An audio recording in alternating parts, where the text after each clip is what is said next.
Ya se sabe que Donald Trump, además, lo ha hecho, creo yo, de una manera bastante irrespetuosa. Pudo haberse anticipado, pero no. Recién ahora nos enteramos que no viene a la Cumbre de las Américas, según él, porque tiene que cuidar territorio norteamericano frente a lo que considera un inminente ataque sirio. ¿Se puede creer esa excusa, esa justificación? Bueno, no, digamos, resguardar territorio americano, sino, al menos ese es el discurso oficial, atacar al gobierno sirio como sanción por, presuntamente, no parece un hecho comprobado, haber utilizado armas químicas cuando se le había advertido anteriormente que no lo hiciera. De hecho, se le había atacado anteriormente acusándolo de haber hecho eso. Pero con el temor de que Siria pueda contraatacar. No, Siria no tiene... Siria es un país que está en guerra desde 2011, que ha perdido casi 400.000 personas. La mitad de la población está desplazada fuera del país. No ha podido siquiera repeler los ataques aéreos que Israel lanza regularmente contra Siria.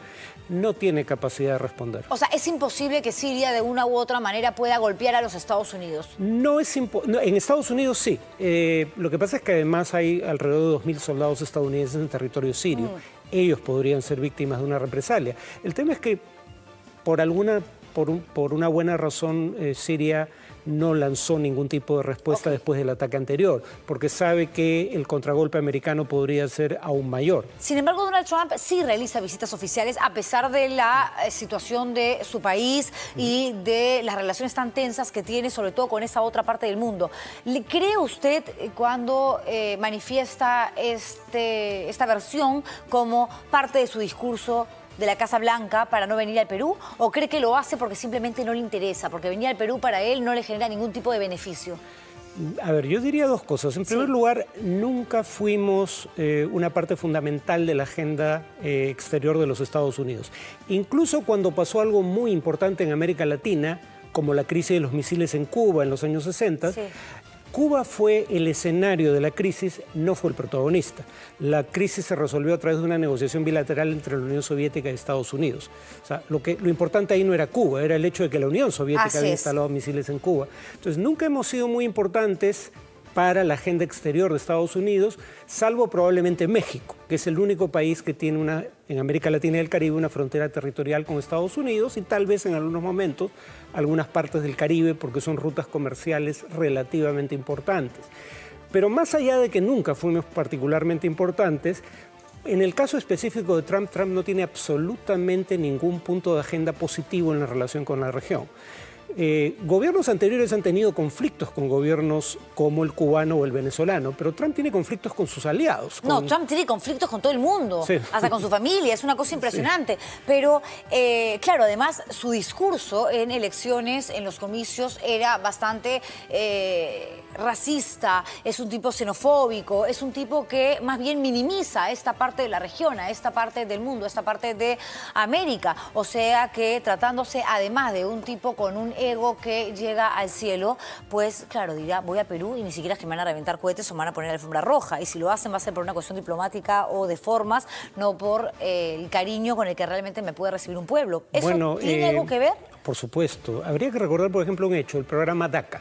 Es un programa que, digamos, aprobó por decreto ejecutivo Obama y pretende derogar por decreto ejecutivo Trump. Solo está por verse si las Cortes permiten que siga adelante y se ejecute el decreto.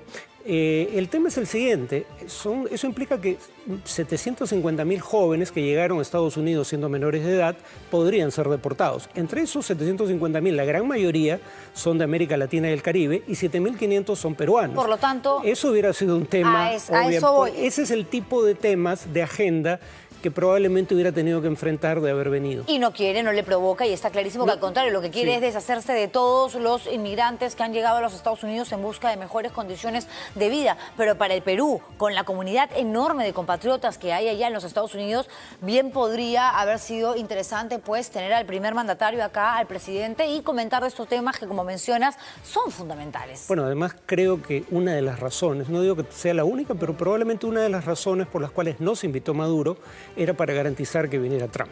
Y al final nos quedamos sin soga ni cabra, claro. Porque habría que recordar que esto ha pasado antes. Ha habido 2 cumbres anteriores en las cuales, en un caso tenemos la evidencia, porque hay el audio en internet, del presidente Fox pidiéndole a Fidel Castro que fuera una cumbre extraordinaria de las Américas en Monterrey, pero se retirara antes de que llegara Bush en ese momento, para que no coincidieran en la cumbre del presidente. O sea, el Perú hizo lo mismo a través de la Cancillería. A ver, no hay evidencia, como en ese caso que tenemos el audio de la conversación. También está el caso del 2012 en Colombia, que no invitó a Cuba, pero el hecho de que Perú ya había invitado a Maduro, ratificó la invitación a principios de febrero, y solo tras la visita del canciller, digamos, el secretario de Estado Tillerson, le retira la visita. A mí me sugiere que esa visita obvio, ¿no? fue uno de los factores que llevó a retirar la invitación. Los hechos hablan por sí solos, pero ahora Maduro ha salido a decir que ya no viene. Fregó. Estuvo allí insistiendo que a pesar de que lo habían desinvitado, de todas maneras iba a formar parte de la Cumbre de las Américas porque Venezuela es un país al que le correspondía estar allí y ahora dice que ya no le interesa. Yo lo dije en, bueno, no fue en este canal, fue en otro, pero un canal, va a fregar todo lo que pueda. O sea, una de las cosas de las que vive claro. es básicamente azuzar el espectro de una amenaza externa para enfundarse en la bandera y decir yo defiendo a la nación de injerencia exterior. Preocupante lo que manifiesta, ¿no? Porque sí, claro, el objetivo de Maduro es fregar, porque además la cabeza no le da para otra cosa, y eso es cierto, pues de repente este nuevo discurso no sea real y venga al Perú sabiendo que no lo van a dejar salir del aeropuerto internacional Jorge Chávez, o utilice como escenario Cusco, donde ya sabemos que va a haber una serie de manifestaciones donde un grupo de gente se va a levantar en contra de la cumbre porque no le parece, no está de acuerdo con que se lleve a cabo en nuestro país este evento. A ver, si viniera a Lima, su relación con la mayoría de gobiernos de la región es antagónica, uno. Y dos, si viniera a Lima, 93% de los encuestados por apoyo, si no me equivoco, Ipsos Apoyo, tienen una imagen negativa de él. Y obviamente tiene una imagen negativa de él la abrumadora mayoría de los venezolanos que residen en el Perú. Si viniera a Lima, habría manifestaciones, tal vez algunas a su favor, pero sobre todo en contra suya. Pero él no sabe ganaba sacarle nada provecho viniendo. a eso. Sí, pero lo hizo desde Venezuela, digamos. Y claro, si viene, en todo caso no podría entrar al evento. Yo personalmente creo que probablemente haya sido un error retirar la invitación una vez extendida, pero lo que él está haciendo es básicamente... O sea, ¿qué logro tiene que mostrar a nivel interno? Es la única hiperinflación del mundo en este momento es la venezolana. Es una economía colapsada y en ese contexto lo único que puede hacer es lo que en su momento hacía también Cuba, pero Cuba con razón, porque Cuba sí está sometida a un embargo económico por parte de Estados Unidos. Venezuela básicamente es azuzar la idea de que todos sus problemas internos son producto de agentes disociadores externos. Pero ese justamente es el discurso de Maduro, ¿no? Y se jacta de que él es una persona, un visionario que está rodeado de especialistas y de que los problemas que vive su país se van a solucionar porque no pasa por las malas decisiones políticas tomadas ni porque allí lo que se está viviendo es una verdadera dictadura, sino porque Estados Unidos es de lo peor, porque Japón es el esto, porque los países de América Latina, sin contar Ecuador y Bolivia, le dan la espalda porque todos están, digamos, bajo el paraguas de Donald Trump. Esa es, digamos, la forma como él suele justificar las atrocidades que está cometiendo en su país. Y bien podría, sabiendo que no va a poder participar de la cumbre,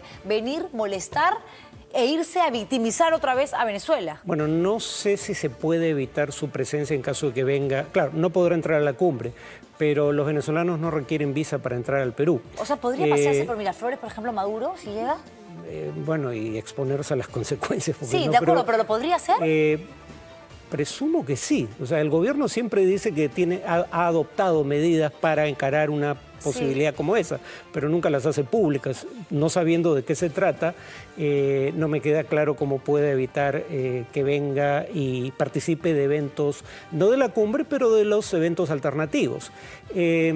Sobre el tema de la situación económica en Venezuela, es cierto que hay sanciones de la Unión Europea, pero sobre todo de Estados Unidos, que están afectando las condiciones de vida de los venezolanos, habría que decirlo.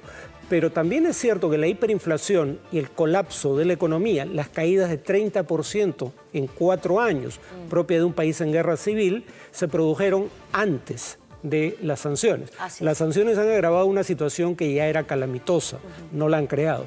Y ahora entonces, ¿qué va a pasar? Esta cumbre, ¿cómo la proyecta usted? ¿Qué cree que vaya a suceder? ¿Va a trascender? ¿Va a ser algo que nos va a beneficiar como país? No solamente formamos parte de este grupo de naciones americanas que se reúnen para ver temas diplomáticos y comerciales, básicamente, sino que somos el país anfitrión. Se le puede sacar provecho desde el punto de vista turístico, desde el punto de vista industrial, poder hablar de negocios que como país nos ayuden también a salir de esta mala racha en la que nos encontramos económicamente. Estamos en stand-by, estamos en pausa, no crecemos. No, honestamente para eso no creo que sirva. Suele haber acuerdos menores que de implementarse son útiles, pero depende de cada país hacerlo porque las decisiones de la cumbre no son vinculantes, o sea, no son de cumplimiento legal obligatorio. En segundo lugar, suele haber una declaración final que al menos da una idea de hacia dónde se orientan los gobiernos de la región. En las dos cumbres anteriores no hubo declaración final porque no hubo consenso. Entonces, ya estas cumbres venían con algunos problemas y hay problemas específicos de esta cumbre. El problema con Maduro, que no suscitó un respaldo explícito, habría que decirlo, de la mayoría de países, ni siquiera del Grupo de Lima, que dijo que respeta, no dijo que respaldaba la decisión. En segundo lugar, la cancelación a última hora de Trump. En tercer lugar, viene el gato de despensero. Por ejemplo, es una cumbre sobre gobernabilidad democrática y corrupción, y vienen gobiernos como el hondureño, al cual la propia Organización de Estados Americanos, a través de su misión de observación electoral, básicamente acusó de fraude electoral. Viene a hablar de democracia. Viene el presidente de Brasil, Michel Temer, que tiene dos acusaciones fiscales por corrupción y que básicamente no está enjuiciado por ellas. Sí, el país anfitrión, que es el Perú, quien va a recibir a sus colegas presidentes, es Martín Vizcarra, el otrora segundo vicepresidente que se vio obligado a sentarse en el sillón presidencial porque PPK tuvo que renunciar por el escándalo del negociado, de la compra de votos para librarse de la vacancia. Estamos todos con roche. Y encima el tema fundamental es gobernabilidad democrática frente a la corrupción. O sea, ya parece en realidad un chiste. Sí, por eso decía lo de Temer. O sea, a ver si Temer se pronuncia sobre la corrupción. Algo debería decir. Cuando no está respondiendo ante la justicia por los crímenes que se le imputan, sencillamente porque un Congreso, donde más de la mitad de los congresistas tienen problemas legales, no le levantó la inmunidad. Entonces, digamos que yo tengo la mejor de las opiniones de la Cancillería peruana, creo que es muy profesional, pero creo que esto no es su culpa. El entorno no ha favorecido el desarrollo de esta cumbre. ¿Le tiene fe al nuevo canciller, al nuevo ministro de Relaciones Exteriores? Bueno, creo que en todo caso es un profesional de la diplomacia a diferencia del anterior canciller y eso es un paso positivo. Ha sido cuestionado por una conducta que tuvo durante el gobierno de Fujimori. Tendrá que ser él quien responda al respecto, pero en todo caso responde a una tradición diplomática como la peruana que es sólida en su formación. Antes de que llegara me metí a internet, puse Cumbre de las Américas Noticias para ver si había salido algo y poder conversarlo con usted ahora mismo, y lo primero que me saltó es Evo Morales ahora mismo cuestiona su presencia en la Cumbre de las Américas. O sea, existe la posibilidad, según diarios bolivianos, de que Evo Morales tampoco venga. Quizás, digamos, tratando de demostrarle a Maduro que él se compra el pleito, ¿no? Bueno, pero el hecho de que, bueno, tal vez eso sea un cambio respecto a la decisión que ya había tomado, pero el hecho de que ningún país parezca haber boicoteado la cumbre en solidaridad con Venezuela es una prueba de la pérdida de influencia relativa del gobierno venezolano. En el caso de Bolivia, yo tengo todavía dudas de que Evo Morales finalmente no venga, porque esta cumbre se produce en un contexto en el cual está recabando la solidaridad continental en la medida de lo posible frente a un diferendo que lo enfrenta a Chile en la Corte Internacional de Justicia de La Haya. Entonces, perder esta oportunidad de utilizar como caja de resonancia de sus reivindicaciones la cumbre es algo que presumo no hará. Y además, en un contexto como ese, que podría implicar al Perú el diferendo con Chile, digamos, sería también percibido como una afrenta por el gobierno peruano. Dudo que Evo Morales en este momento quiera hacer eso. Pero Bolivia podría ganar algo en esta cumbre con respecto justamente a esta situación que ya tiene buen tiempo en en Holanda para saber si logran recuperar su salida al mar o, digamos, va a ser algo absolutamente de formas, no de fondo, algo diplomático, una cuestión de saludos, de...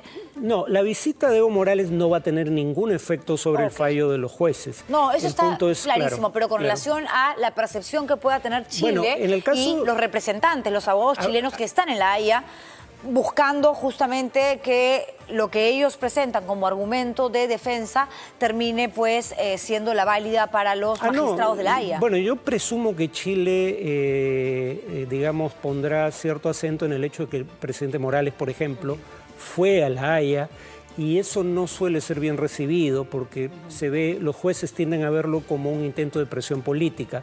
Pero en todo caso creo que lo que le interesa a Evo Morales es más bien recabar solidaridad en la región para esta agenda que es de largo plazo, porque incluso si ganan en La Haya eso no va a implicar necesariamente que tengan acceso soberano al Pacífico, que es la demanda fundamental. Es la demanda fundamental. Ha salido incluso hasta una cerveza, ¿no?, que se llama Pacífico, que cosa me parece genial, que la idea, la estrategia de marketing me parece increíble. En algún momento le he pedido a Javier Ávila tocar ese tema, pero antes de despedirlo, a ver, ¿qué gana el Perú? Además de 2 días feriados donde la gente está feliz y ya haciendo planes para ver si acampa en la playa, se va a algún bosque. ¿Ah? La forma positiva de ver esto es que este tipo de eventos no se le encargan a países que suscitan tensiones, controversias o problemas en su región del mundo. Se le encarga más bien a gobiernos que tienen o tenían, porque se les otorgó esta cumbre a un gobierno que ya no está, una buena imagen regional. Suele haber acuerdos, repito, tampoco quiero desestimar el hecho de que puede haber acuerdos, por ejemplo, de colaboración judicial para agilizar trámites. ¿Por el tema de Lavallato, por ejemplo? Por el caso Lavallato, sí hay acuerdos que pueden ser útiles. Claro, lo que algunos preguntarían es, pero para esos acuerdos puntuales se requería una cumbre de presidentes. Es discutible que la respuesta sea así. Y yo le pregunto, ¿para eso necesitan establecerse esos puntos a tocarse eventualmente en una agenda o es algo que sale de manera improvisada? No. No solo se determina en la agenda, por lo menos desde la cumbre anterior, sino que además se desarrollan documentos de trabajo en el interín. Entonces, ya se conoce, por lo menos entre los diplomáticos, qué va a decir la declaración final, suponiendo que hay un acuerdo de declaración final. Suponiendo, efectivamente. Del 0 al 10, si yo le pregunto, a ver, ¿qué tan bien le hace al país en general? Y todos formamos parte de este país, la sociedad civil también. La Cumbre de las Américas, el hecho de ser país anfitrión, ¿qué puntaje le daría? Con total honestidad. 6 probablemente. 6. Sí. Bueno, no nos jala. Hay que ponerle un poquito de buen humor, ¿ah? Bueno, ya que es un 11 de un 20, efectivamente. Sí. Suelo ser generoso en otorgar calificativos. No, es usted muy generoso por eso siempre. me quieren mis alumnos, creo. Y los periodistas solemos estar siempre muy agradecidos cuando tenemos la oportunidad de conversar con alguien que sabe tanto este tipo de asuntos a nivel internacional. No siempre se conversa con gente tan inteligente y culta. Muchas gracias. Siempre es un placer, señor Cajat.